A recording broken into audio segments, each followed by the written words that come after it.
I've seen a grizzly big as a house walk across an open plain. Heard of a boy called Elvis something, his voice could drive young girls insane.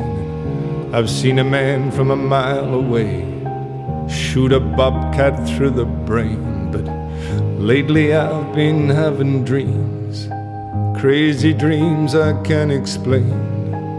A woman standing in a field of flowers and a screaming locomotive train. Crazy dreams that go on for hours, and I can't begin to tell you how that feels.